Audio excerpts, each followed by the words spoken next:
Palakpakan po natin ang pagdating ng ating inamahal na ama ng lungsod ng Maynila, Yorme Isko Moreno Domagoso.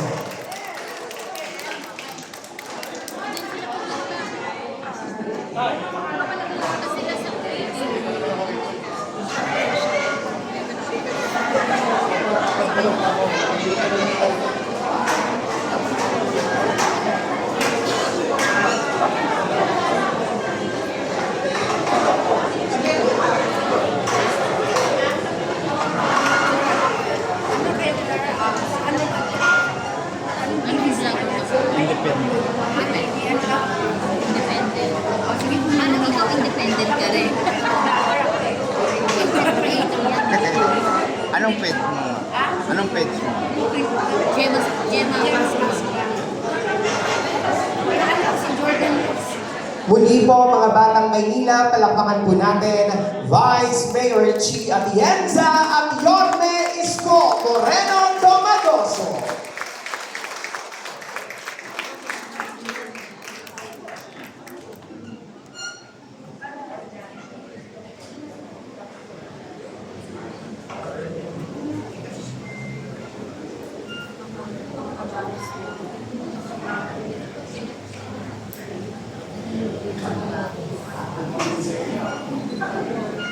Muli po, palakpakan po natin Vice Mayor Chi Atienza at Yorme Isko Moreno Domagoso.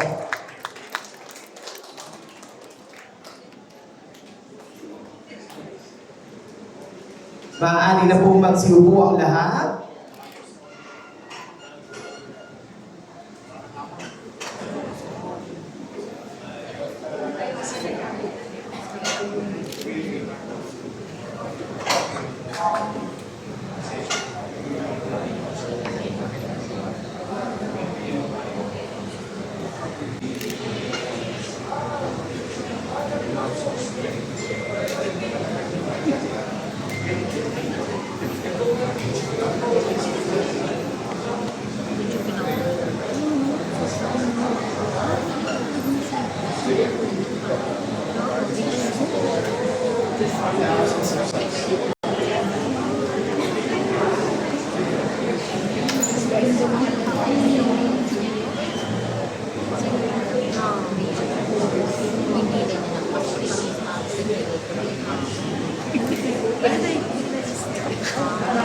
Hindi rin naman.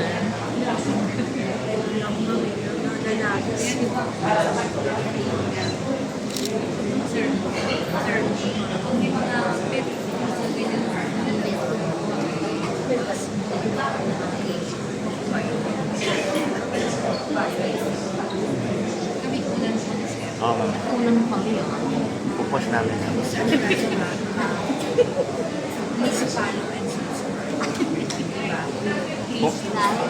Comment ka ma'am para Mag-comment ka. promote namin. Kasi makita mo.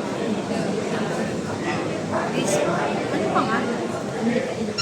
Muli, isang magandang umaga po sa lahat ng aking pong kapwa-batang Maynila. Ang taus-pusong pasasalamat sa inyong pakikiisa at pagdalo upang saksihan ang muling pagbubukas ng bagong pasilidad ang emergency room ng napakaganda at maaliwalas na ospital ng Maynila Medical Center.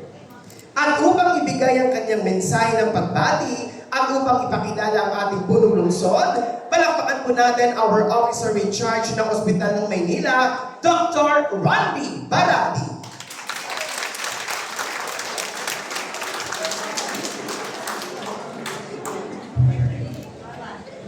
Good morning, a pleasant day to everyone. Today, we gather for a truly meaningful occasion as we celebrate another important milestone in strengthening the public healthcare services for the people of Manila. Ang inauguration po ng bagong ospital ng Maynila Medical Center ay hindi lamang simbolo ng pag-unlad, kundi isang malinaw na patunay ng ating patuloy na pangako sa makapagbigay ng mabilis, maayos, at makataong serbisyong medikal sa bawat Manileño. This new emergency department stands as a symbol of hope, readiness, and compassionate care, especially for patients and families who rely on immediate and life-saving medical attention during their most difficult moments. Higit ko ito sa isang bagong pasilidad. Ito ay sumasailalim sa ating hatikhain na magkaroon ng mas matatag, mas epesyente, at mas accessible na healthcare system para sa ating komunidad. We extend our sincere gratitude to all the individuals who made this project possible. Our hardworking healthcare workers, hospital personnel, and city officials whose dedication and commitment to public service continue to inspire us all. At higit sa lahat, mas magiging makabuluhan po ang ating pagdiriwang na ito dahil sa presensya ng isang leader na tunay nagmamalasakit sa kapakanan ng bawat Manileño. Sa pamamagitan ng kanyang mahusay na pamumuno, malasakit sa mamamayan at walang sawang suporta sa mga programang pangkalusugan at pampublikong serbisyo, patuloy pong umaangat at umuunlad ang lungsod ng Maynila. Ladies and gentlemen, it is with great pride and honor that I present our beloved City Mayor, Honorable Francisco Isko Dumagaso.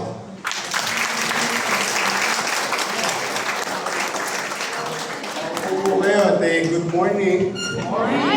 Ay, maraming salamat, Director Barati at sa buo ng iyong mga kasamahang naglilingkod sa ating mamamayan sa usapin ng pangkalusugan.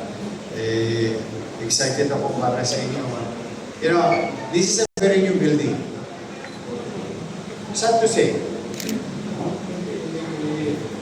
I think it's a 7-year-old brand new building. But any building for that matter should be maintained. It cannot be neglected as if once na tinayo mo, bahala na si Bathalak o maayos. Wala na si Bat. In fulfilling our commitment to deliver better health care, public health care. As you all know, by this time, we've been trying to unclog foot traffic to our hospital by empowering our frontline healthcare facility, which is modernizing our health center and reviving those who were closed. Pero po, 3 taon lang ako nawala. Ang daming health center na nasara. How can we do that? How can we do such thing as the population grows and health challenges or economic and health challenges are existing and continue to grow. Numbers don't lie. We, as government, should continue to empower our frontline healthcare facility so that magkaroon ng ease in terms of foot traffic and demand to our hospitals. And rest assured to our doctors, nurses, medical and non-medical personnel at Hospital ng Maynila and other hospital, we will continue to strengthen, widen, reach as many as we can to deliver good quality healthcare. On your side, you'll soon, the city and the country, for that matter, will now enjoy the more production of medical professionals. Our dreams and aspirations of the city of Manila as part of the nation-building approach is to produce more doctors, dentists, nurses, medtech, and so on and so forth. If we are now producing about at least 300 under Pamantasan Lungsod ng Manila wing, soon, in this corner, you will have an institution that can produce 5,000 on maximum. So that is good for the city, good for the country, especially for the people of Manila. To reinforce our medical professionals in community healthcare. And we are on track in acquiring medical professionals in our 7th hospital, in Baseco Hospital. We are halfway there. So imagine mo, in just 8 months, it was just sitting duck, or what you call white elephant. But upon assumption, nakita ninyo, dyan na, functioning, and it's going to be full-blown first level hospital, hopefully cross finger at the end of the year. And soon, as a, again, continued commitment to our people and to our doctors and nurses and non-medical practitioners, there will be a new Boston in the city of Manila.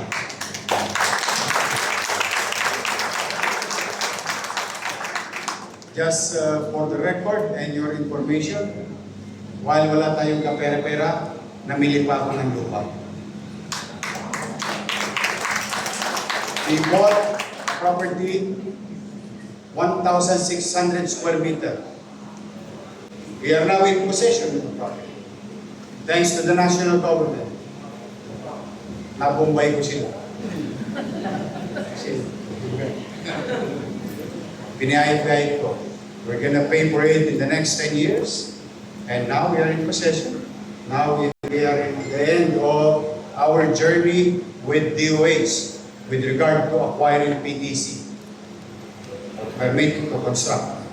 So that 500 square meter of 32-year-old Hospital ng Tondo will now be housed at the main road of the city, located in District 2, 1,600, that's 7-story air-conditioned public hospital for district. So, today, itong maliit na corner na ito, na madalas kong pasyalan sa Iligor de Ora, namang oras, naawa naman ako sa mga doktor at pasyente natin, puro amag ang hinihinga ninyo. But rest assured, this is not just the day for today. We will continue. Kahit na gipit tayo, pagkakasyahin natin yan. Yun nga nare-regular na natin. We will share ng mga ating healthcare. Ano na ngayon?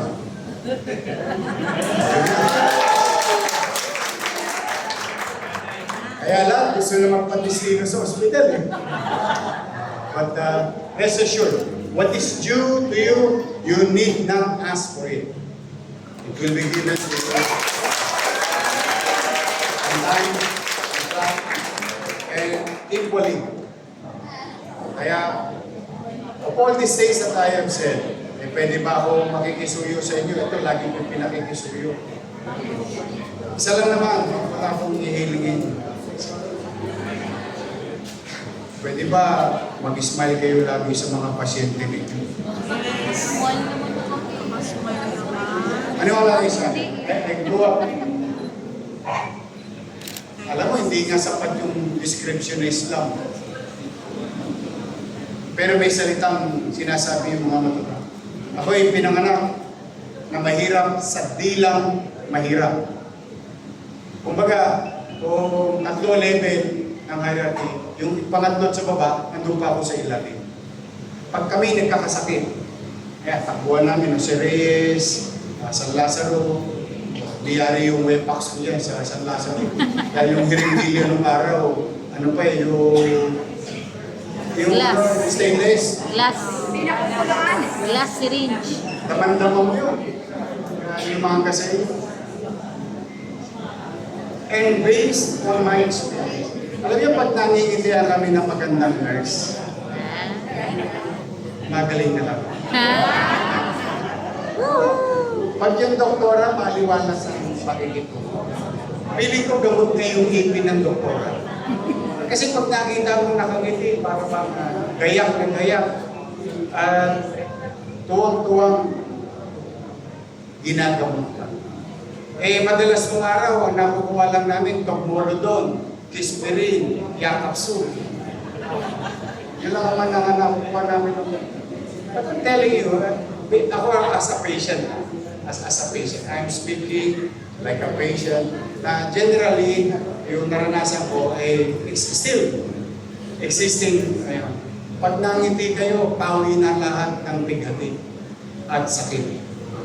Hindi nyo napapasin, 2 anak ko, pwede ko naman ipadala sa St. Luke's. O saan ko pinadala? Sa ospital ng Maynila. I can afford to send them to private hospital. But even my wife, my ex-girlfriend, dalhin mo doon sa ospital natin. They've been taking care of doctors and nurses of this facility. Why? Because that is the message to the middle class. Which is, sila yung unang tinatamaan economically pag nagkakasakit. Kasi ang middle class, may konting tinabihan. May naisubihan na konti ang emergency. But the problem with that kind of emergency, with the economic, sa perspektibo, economically, is nauubos, dala na, hindi nila tayo mapagkatiwalaan bilang public hospital. But look at PGH, but look at the Heart Center. Now look at Hospital ng Maynila and other hospitals. That is a message that I'm trying to send to any John Doe's and Mary. You can bring your family here because I have the best doctors, I have the best nurses in public healthcare. That's what I believe. Am I correct in my assumption? It's up to you to prove. But that's what I believe. So pwede, posible. So wala nang tosgas. Saan kayo nakakita? Ito ayoko naman itamos ng ilong ninyo.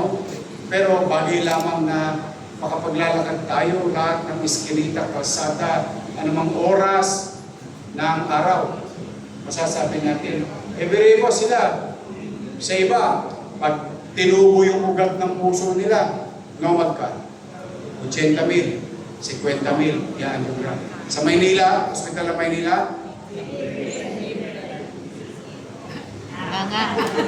alaws. It's very expensive. Let's be honest to ourselves. Ang masakit pa rito, pag tusok, parado. Darating na yung mga cardio interventionist o madalit salita sila malabanan. Lalagyan na ng tubo. Ubo ka. I call it stent. And that's a very expensive little metal. But the city is shouldering it. Ito baka may maligaw. Hindi, na-charge nyo naman yan sa PhilHealth. That's not true. You know why? Once elective, wala. Hindi mo ma-charge. Kaya sabi ko, pinaliliwanag ko sa PhilHealth, baka baguhin ninyo yung policy ninyo. Kaya ako nagpapaganito kasi bago pa atakihin, magamot na. Kasi sa kanila, atakihin ka muna bago ka makakawad. Para mabago nila based on our experience. How much is angioplasty? Easily, 500,000. Yung mga binabayaran ko sa Heart Center, 975. 1 million. 1 point. This week or tomorrow. Tomorrow. New sets of patients going to, the city is going to pay 1 million, 2 million pesos.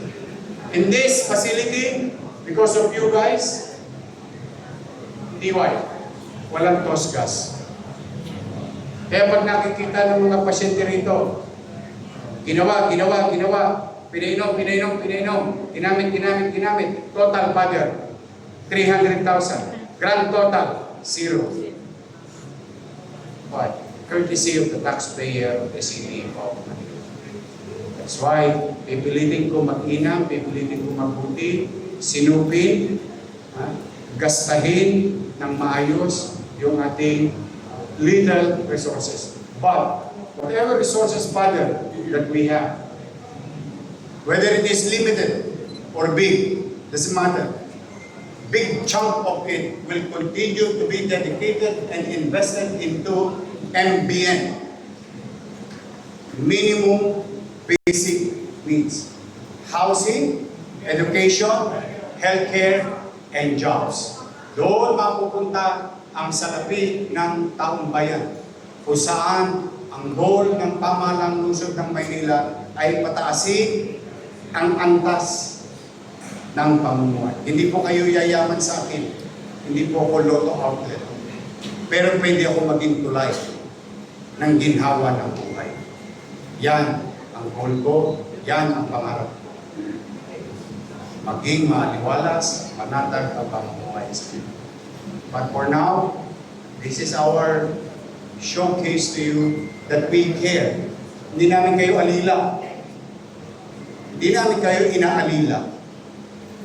Ayaw kung para bang ipinakikita namin sa aming mga kapitbahay, kami nagkagaling-galingan.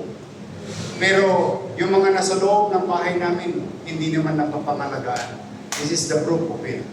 I don't want you to you're in a facility that the way I see in health center, in other hospital, na para bang, Diyos ko, anong iraya tayo.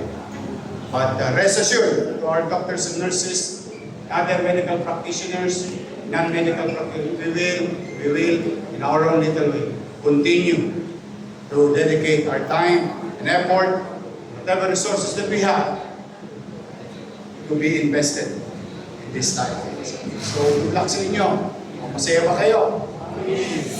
Siguro napaka-social. Pintura na lang, antibacterial pa. Chlorine na lang, antibacterial pa. But more than that, happy kami ni Vice Mayor Chi Atienza to dedicate this to you. Gamitin nyo na ito mamaya. Naawa na ako doon sa mga nasa sauna pa. Para sauna pa yun. Pinipilit sa tent. Kahit naman sa may aircon. Ngayon, at least, Director Barati, mga alas 12 ba, kaya nyo ng ano to? Kaya na? 1 o'clock.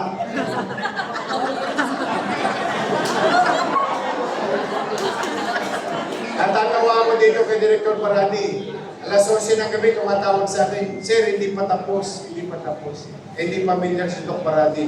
Huwag kang mag-alala, tawagan mo si Andres. Because when we commit, we try. We will try our best, Father. May awan Diyos. To commit and deliver. Kung meron man, hiccups lang. Yung delay. Ayan, natapos. Ayan, sa inyo na to, Dr. Barati, mag-ingat kayo and God bless you. Maraming salamat. Manila. Thank you. Maraming salamat.